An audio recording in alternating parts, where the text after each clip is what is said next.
नमस्कार मेरे प्यारे मित्रों, मैं हूं शिखा महेश्वरी और मेरे YouTube चैनल में आप सभी दर्शकों का स्वागत है। फर्स्ट ऑफ ऑल तो वीडियो को अंत तक देखिएगा, क्योंकि वीडियो के अंत में हम कुछ 2 इम्पॉर्टेंट टिप्स आपको देने वाले हैं जो कि आपको परीक्षा में बहुत ही कारगर सिद्ध होंगी, यूज़फुल होंगी आपके लिए। इसलिए वीडियो को एंड तक ज़रूर देखिएगा।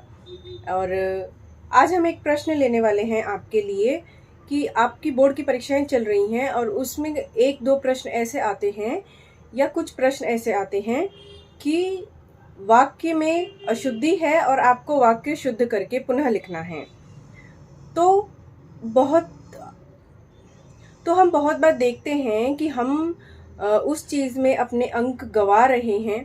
तो मैं चाहती हूँ कि आज आप उन त्रुटियों को देखिए कि प्रश्न में किस प्रकार की त्रुटि दी गई है और आपको क्या सुधारना है। उसमें मात्रा की भी गलती हो सकती है, उसमें वाक्य संरचना की भी गलती हो सकती है, कभी-कभी उसमें विराम चिन्ह नहीं होंगे, उसकी भी गलती हो सकती है।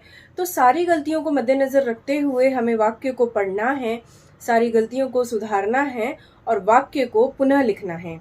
और एक और इम्पॉर्टेंट बात कि जब आप वाक्य को शुद्ध करके उत्तर में लिख रहे हैं, तब बहुत ध्यान से लिखिए कि जल्दी में ऐसा ना हो कि आप एक आधी त्रुटि उसमें छोड़ दें या फिर कोई ऐसी गलती आप उसमें कर दें कि जो उसमें गलती थी ही नहीं और वो गलती आपने उसमें कर दी। तो फर्स्ट ऑफ ऑल पेपर को बड़े ध्यान से पढ़िए, प्रश्न को बड़े ध्यान से पढ़िए और फिर जब आप उत्तर लिख रहे हैं तो बहुत ही ध्यान से लिखिए। तो आइए शुरू करते हैं कि हम आज कौन कौन से प्रश्न लेने वाले हैं और उनका उत्तर हम किस तरह से निकालेंगे, ताकि आप अपनी बोर्ड की परीक्षा में या अन्य किसी भी कॉम्पिटिटिव एग्जाम्स में जिसमें हिंदी से संबंधित प्रश्न आते हों, वो आप इजीली सॉल्व कर सके और आपको पूर्ण अंक उसमें प्राप्त हो सके। तो चलिए प्रारंभ करते हैं। मित्रों, पहला प्रश्न लेते हैं कि कई रेलवे के कर्मचारियों को अवकाश मिला। अब यहाँ पर आप देखेंगे कि मात्रा में कोई भी त्रुटियां नहीं हैं, सभी मात्राएं सभी शब्दों पर बिल्कुल एकदम सही लगाई गई हैं। तो यहाँ पर आप देखेंगे वाक्य संरचना में किस प्रकार की त्रुटि है। रेलवे तो एक ही होती है, उसके अंदर कर्मचारी अनेक होते हैं। तो आप देखेंगे कर्मचारी शब्द है बहुवचन रूप में इस्तेमाल किया गया है, कर्मचारियों। तो इसका उत्तर होगा रेलवे के कई कर्मचारियों को अवकाश मिला। तो ये चीज़ आप ध्यान रखेंगे, रेलवे एक होता है, उसमें कई कर्मचारी होते हैं और कई शब्द बहुवचन को संबोधित करता है, इसीलिए कर्मचारियों है। तो उत्तर प्रश्न आप एक बार फिर से देख लेंगे, कई रेलवे के कर्मचारियों को अवकाश मिला और इसका उत्तर हमने लिया है कि रेलवे के कई कर्मचारियों को अवकाश मिला।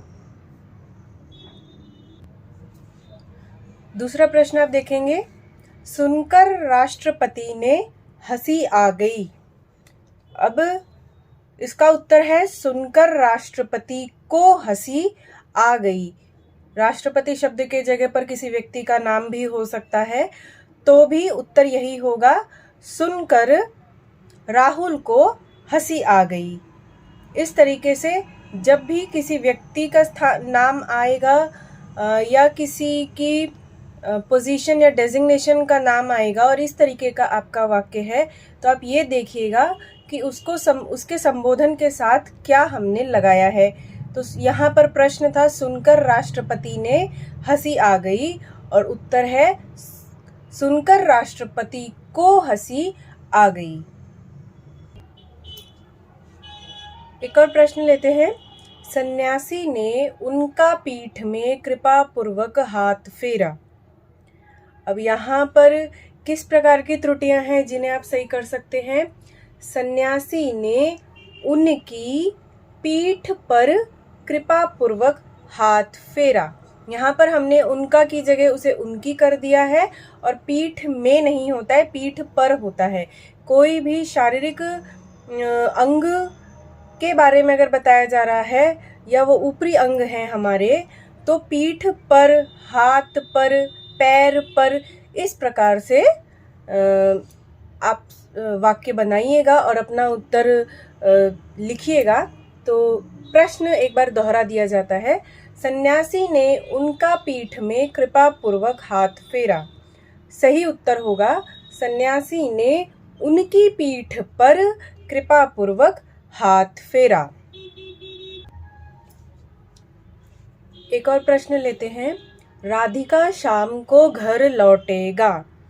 अभी आप यहाँ पर ध्यान दीजिएगा कि राधिका किसी लड़की का नाम है और जो वाक्य का अंतिम शब्द है लौटेगा, ये हम किसी पुरुष के लिए इस्तेमाल करेंगे।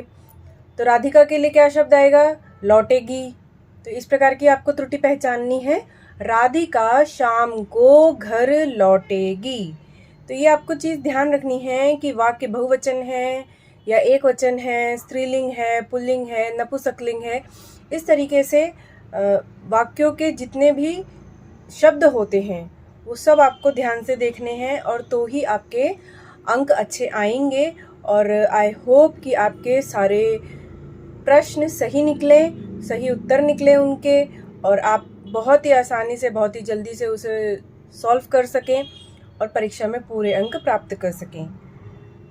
सो फ्रेंड्स, ये वीडियो कैसी लगी ज़रूर बताइएगा। आई होप थोड़ी बहुत गलतियां जो आप कर रहे हैं वाक्य संरचना के समय पर या वाक्यों को शुद्ध करने के समय पर, और जहां पर आपके हिंदी परीक्षा में अंक कट रहे हैं, तो अभी परीक्षाएं नज़दीक आ रही हैं। मेरी उम्मीद रहेगी, मेरी कोशिश रहेगी कि आपके प्रश्नों के उत्तर दे सकूं और आप परीक्षा में पूर्ण अंक प्राप्त कर सकें और ये छोटी छोटी गलतियों की वजह से आपको अपने मार्क्स न गंवाने पड़े।